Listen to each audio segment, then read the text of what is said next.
Дами и господа, това е за всички, дето живеят с името Алибабата от град Ямбол. Щом се събудят, първо за мен говорят. Щом си легнат, пак моето име повтарят.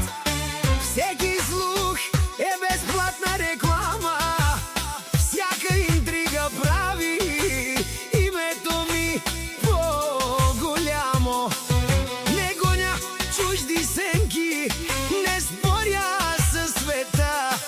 Оставям успеха да говори вместо мен. Душманите пак дишат с името на Али. Завистта ги буди всяка нощ преди да съмне. Гледат, смятат, клюкарстват без край, но пътят на Али е само напред. Лайте колкото искате, Али шампиона не се променя. Вашите интриги са неговата реклама.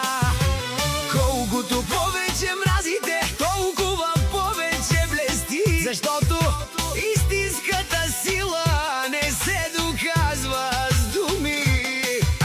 Едни говорят много, други правят история, едни търсят внимание. Али шампиона оставя следа. Завистта е тежък товар, носете си я сами. Резултатите говорят по-силно от всяка клюка.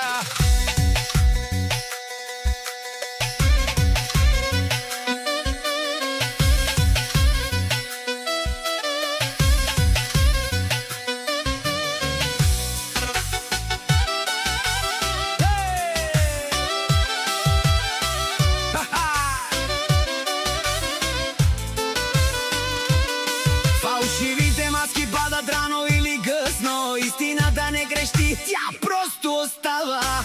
Едни живеят за хорското мнение, други оставят име след себе си.